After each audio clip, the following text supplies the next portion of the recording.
इससे पहले जो लास्ट क्लास हुई थी उसमें आपको बताया था क्या क्या, एक तो पॉइंट बताया था, एक क्या बताया था लाइन, और एक क्या बताया था एंगल्स। ये चीज़ें हो चुकी, पॉइंट्स भी हो चुका है, पॉइंट हो चुका है, लाइन हो चुकी है, और एंगल्स कितने प्रकार के होते हैं, क्या होते हैं, ये मैं सब पिछली बार बता चुका हूँ। आज से थोड़ा आगे चलते हैं और हम चलते हैं किस पर, अब हमारा टॉपिक शुरू होता है त्रिभुज यानी कि ट्राई एंगल। ठीक है ना, थोड़ा सा ध्यान से देखो। और त्रिभुज, त्रिभुज का मतलब होता है, त्रिभुज का मतलब होता है त्रि प्लस, ऐसे लिख सकते हैं इसको, त्रि प्लस भुज, यानी कि त्रि का माने होता है वह तीन, और भुज का मतलब भुजा वाला, तीन भुजाओं वाला। एक ऐसा बहुपद जिसकी कितनी भुजाएं होती हैं, तीन भुजाएं होती हैं, क्या कहलाता है, त्रिभुज कहलाता है भाई। ये है त्रिभुज, ए बी और सी। ठीक है ना, त्रिभुज की तीन भुजाएं होंगी, पहली भुजा, दूसरी भुजा और तीसरी भुजा। साथ में त्रिभुज के कितने कोण होंगे, तीन कोण होंगे। तीन कोण बराबर भी हो सकते हैं, तीन कोण बराबर नहीं हो सकते हैं, अलग अलग हो सकते हैं, 90 डिग्री का हो सकता है, जो भी है वो बात की बात है। अब आपको समझना क्या है कि सबसे पहली बात त्रिभुज का वर्गीकरण, यानी त्रिभुज कितने प्रकार का होता है, जो आपको नोट करते रहो बीच बीच में। त्रिभुज का वर्गीकरण यानी कि क्लासिफाई करना है कि त्रिभुज कितने प्रकार के होते हैं। और यहाँ पे वर्गीकरण के दो तरीके हैं भाई। पहला तरीका, और पहला तरीका है भुजाओं के आधार पर, भुजाओं के, और जो दूसरा तरीका है ये होता है भाई कोणों के,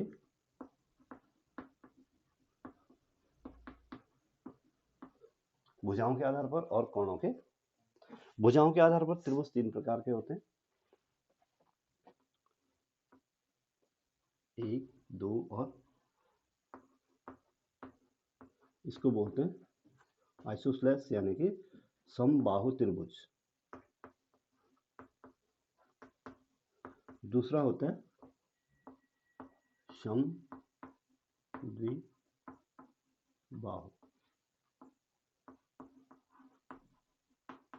और तीसरा होता है विषम बाहु त्रिभुज। कितने प्रकार का त्रिभुज हो गया, समबाहु त्रिभुज, समद्विबाहु त्रिभुज और विषमबाहु त्रिभुज। ठीक है, कोणों के आधार पर भी त्रिभुज तीन प्रकार के होते हैं। कोणों के आधार पर भी त्रिभुज कितने प्रकार के होते हैं, तीन प्रकार के, एक, दो और तीन। पहला होता है न्यून कोण त्रिभुज, न्यून कोण। दूसरा होता है समकोण त्रिभुज, और तीसरा होता है अधिक कोण, समकोण त्रिभुज, न्यून कोण त्रिभुज और अधिक कोण त्रिभुज।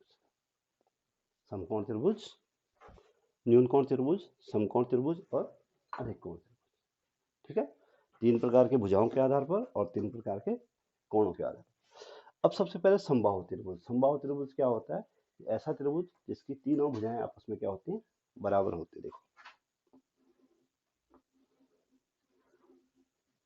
ए बी सी, ये भुजा आपस में क्या है, यानी कि ए बी बराबर बी सी बराबर सी, ए बी बराबर बी सी बराबर। समद्विबाहु त्रिभुज यानी कि जिसकी दो भुजाएं क्या हो, बराबर हो, लेकिन तीसरी भुजा बराबर। ये त्रिभुज देखो भाई, ये पी क्यू, ये भुजा और ये भुजा आपस में क्या है, कोई जरूरी नहीं कि ये दो भुजाएं हों, ये और ये भी हो सकती है, ये और ये भुजाएं भी हो सकती है।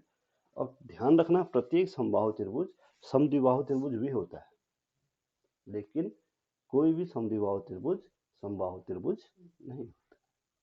बात समझ में आ गई। तो त्रिभुज एबीसी में यहाँ पे क्या है भाई, पी क्यू किसके बराबर है, पी आर के बराबर, या हो सकता है पी क्यू क्यू आर के बराबर, या हो सकता है पी आर और क्यू आर आपस में क्या हो, बराबर। यानी तीन भुजाओं में से कोई भी दो भुजा बराबर हो तो त्रिभुज क्या होगा, समद्विबाहु त्रिभुज होगा। विषमबाहु त्रिभुज में क्या होता है कि कोई भी भुजा क्या नहीं हो सकती, बराबर नहीं हो सकती है। ये त्रिभुज ए बी और सी है, A B do not equal to B C does not equal to C A, यानी कि तीनों भुजाओं में से कोई भी भुजा क्या नहीं होती है, बराबर नहीं होती। तो ये भुजाओं के आधार पर त्रिभुज का क्या हो गया, वर्गीकरण हो गया। ठीक है। एक चीज और नोट करनी है कि समबाहु त्रिभुज में प्रत्येक कोण बराबर होता है। प्रत्येक कोण क्या होता है, कोण ए बराबर कोण बी बराबर कोण सी, और प्रत्येक कोण कितने डिग्री का होता है, 60 डिग्री का होता है। अब 60 डिग्री का ही क्यों होता है, 60 डिग्री का इसलिए होता है क्योंकि त्रिभुज के तीनों अंतःकोणों का योग कितना होता है, 180 डिग्री। कैसे निकालोगे, कैसे निकालो, कैसे पता लगा कि त्रिभुज के तीनों कोणों का योग 180 डिग्री, कैसे पता है, 60 गुणा गया 3, तो 180 तो होगा ही होगा, उसमें पता करने वाली बात क्या है। पता इस प्रकार से लगेगा, मैंने आपको लास्ट टाइम पे एक फॉर्मूला बताया था कि किसी n भुजा वाले बहुपद के अंतःकोणों का योग कितना होता है, 2n माइनस 4 समकोण। कितना होता है, 2n माइनस 4 समकोण होता था। तो 2n यानी n भुजाएं कितनी हैं, 3 भुजाएं हो गई, तो 2 इंटू 3 माइनस 4, 2 इंटू 3 6 माइनस 4 यानी 2, दो समकोण यानी कि 2 गुणा गया 90 180 डिग्री। बात समझ में आ गई। इसमें कोई भी, इसमें केवल बराबर भुजाओं के सामने के कोण बराबर होते हैं, बराबर भुजाओं के सम्मुख कोण क्या होते हैं, बराबर होते हैं। यानी कि इसके सामने का कोण ये और इसके सामने का कोण ये आपस में क्या होंगे, लेकिन कितने डिग्री के होंगे वो पता नहीं। ठीक है। और इसमें कोई भी कोण बराबर नहीं होता, कोई भी भुजा बराबर नहीं होती। ये तो हुआ भुजाओं के आधार पर वर्गीकरण, इसके आधार पे, भुजाओं के आधार पर। अब इसके बाद है कोणों के आधार पर वर्गीकरण। तो कोणों के आधार पर वर्गीकरण में मैंने पहले क्या लिखा हुआ है,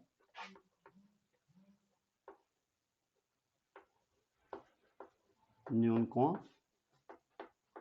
त्रिभुज। अब देखो न्यून कोण त्रिभुज में क्या होता है कि प्रत्येक कोण 90 डिग्री से छोटा होता है। न्यून कोण का मतलब होता है जो कोण 90 डिग्री से क्या हो, छोटा हो, उसको न्यून कोण बोलते हैं। तो ये कोई त्रिभुज हो गया, कोण ए बी और सी हो गए। ये कोण A is less than 90 degree, कोण B is less than 90 degree, कोण C is also less than 90, यानी कि कोई भी कोण 90 डिग्री से या 90 डिग्री के बराबर या उससे बड़ा नहीं होगा, तो क्या कहलाएगा, न्यून कोण त्रिभुज। दूसरा त्रिभुज है जो सबसे ज्यादा यूज होता है, समकोण त्रिभुज। समकोण त्रिभुज में क्या होता है भाई कि कोई भी एक कोण 90 डिग्री होता है। ये कोण कितना डिग्री है, 90 डिग्री। ए बी कुछ भी नाम दे दो इसको, ए बी सी। तो एक कोण, कोई भी एक कोण, ऐसा त्रिभुज जिसका कोई भी एक कोण क्या हो 90 डिग्री तथा अन्य दोनों कोण, अन्य दोनों कोण क्या होने चाहिए, न्यून कोण, न्यून कोण, ये क्या कहलाता है? समकोण त्रिभुज। अब थोड़ा सा ध्यान दो, अगर ये त्रिभुज कैसा दिख रहा है आप लोगों को? ये समकोण त्रिभुज है? नहीं है। और अगर मैं कहता हूँ यहाँ पे ये कोण 90 डिग्री है तो क्या है? अब क्या है?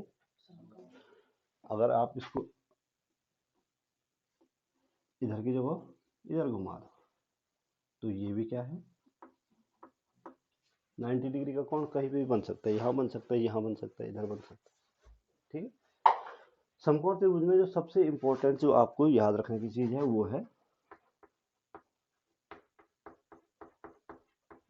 पाइथागोरस की प्रमेय। भले अब आएगा आगे, आगे आएगा, ठीक है ना। इसको सिद्ध कैसे करते हैं वो भी आएगा, लेकिन फिर भी आपको याद रखना है कि कर्ण का स्क्वायर बराबर आधार का स्क्वायर प्लस लंब का। समकोण त्रिभुज की जो तीन भुजाएं होती है, जो 90 डिग्री के सामने की भुजा होती है, ये क्या होती है? कर्ण। ये मैं पहले त्रिकोणमिति वाले चैप्टर में भी शायद बता चुका हूँ। 90 डिग्री के सामने वाली भुजा क्या होगी? और बाकी दो भुजाएं को, एक को हम आधार बोल देते हैं, नीचे होती है उसको क्या बोल देते हैं सामान्य रूप से? आधार। और जो वर्टिकल साइड होती है उसको बोल देते हैं लंब। त्रिकोणमिति में लंब और आधार भी पहचानने पड़ते हैं, ठीक है, अलग से। इसके लिए ये भुजा क्या हो गई? कर्ण। और इसके लिए ये वाली भुजा क्या हो गई? तो कर्ण कौन सी भुजा होगी? 90 डिग्री से सामने की, पहचानना आ जाएगा। और दूसरी चीज ये याद रखना है कि जो बाकी की दो भुजाएं हैं आधार और लंब कहलाएंगी, लेकिन हम सामान्यतः क्या लेंगे कि आधार वर्टिकल साइड लेते हैं, सॉरी हॉरिजॉन्टल लेते हैं, और लंब क्या लेते हैं? वर्टिकल लेते हैं। लेकिन अगर त्रिकोणमिति की बात होगी तो जिस न्यून कोण की बात होगी उसके सामने की भुजा लंब होगी और दूसरी भुजा क्या होगी? आधार होगी। याद रहेगा, ये हुआ तुम्हारा समकोण त्रिभुज। ध्यान रहे कि कोई भी एक कोण 90 डिग्री होगा और बाकी के कोण 90 डिग्री से क्या होंगे? छोटे होंगे। याद रहेगा। आगे बढ़ते हैं। न्यून कोण हो गया, समकोण हो गया, और तीसरे प्रकार का त्रिभुज होता है अधिक कोण त्रिभुज या अधिक कोण त्रिभुज, कुछ भी बोल दो, अधिक कोण त्रिभुज। अब अधिक कोण त्रिभुज में क्या होता है कि नाम से ही पता लग रहा है कि अधिक कोण, यानी अधिक कोण किसको बोलते हैं? जो कोण 90 डिग्री से बड़ा हो और 180 डिग्री से क्या हो? छोटा हो। 90 डिग्री से बड़ा कोण और 180 डिग्री से छोटा कोण क्या कहलाएगा? अधिक कोण कहलाएगा। अब देखो अधिक कोण त्रिभुज कैसे बनता है?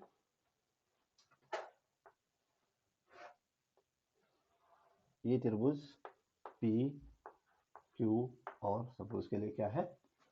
ये वाला कोण क्या है भाई? अधिक कोण।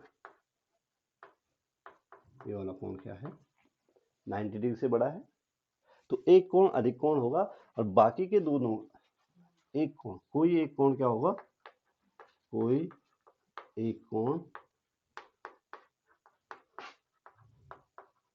अधिक कोण होगा तथा बाकी के दो अन्य कोण, तथा बाकी के दो अन्य कोण क्या होंगे? न्यून कोण होंगे। बाकी के दो अन्य कोण क्या होंगे? न्यून कोण होंगे।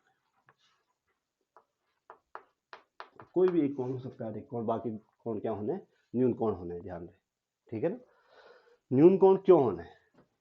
न्यून कोण किसी भी त्रिभुज में, किसी भी अधिक कोण त्रिभुज में एक अधिक कोण होगा और बाकी दो कोण क्या होंगे? न्यून कोण होगा। ध्यान दे, समकोण नहीं हो सकता है। क्यों नहीं हो सकता समकोण? क्योंकि त्रिभुज के तीनों कोणों का योग कितना होगा? 180 डिग्री। और इनमें से एक कोण अधिक कोण है। अधिक कोण का मतलब है 90 डिग्री से क्या है? बड़ा है। अब एक कोण 90 से बड़ा है, यानी 100 डिग्री मान लो, तो दूसरे बाकी दो कोणों के लिए कितना बच गया? सिर्फ 80 डिग्री। तो 90 तो हो ही नहीं सकता ना, ठीक है ना। क्या होगा? 90 से छोटा होगा, राइट।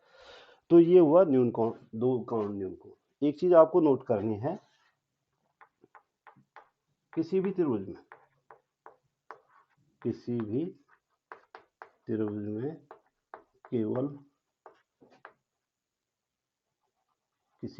में केवल एक अधिक कोण हो सकता है।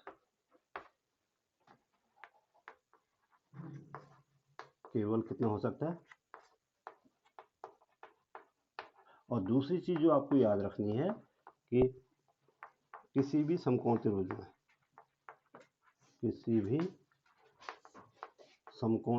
में भी केवल एक समकोण हो सकता है।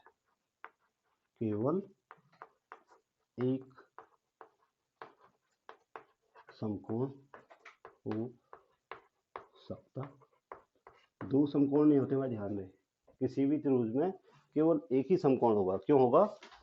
क्योंकि सपोज के लिए ये त्रिभुज है, त्रिभुज ए बी और सी, इसमें केवल एक समकोण होगा, ये दो कोण न्यून कोण होंगे।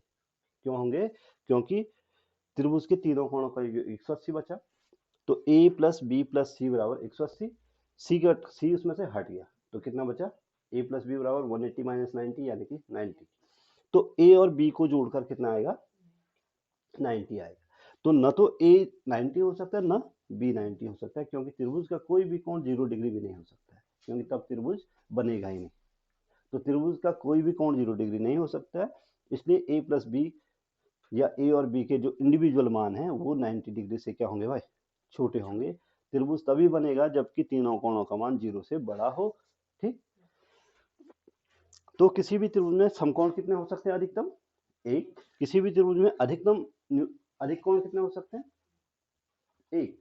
और किसी भी त्रिभुज में अधिकतम न्यून कोण कितने हो सकते हैं? तीन। हाँ, एक, दो, तीन, राइट। तो ये चीजें समझनी, ये चीजें याद करनी, ये चीजें पूछा जाता है एग्जाम, राइट। नोट करो।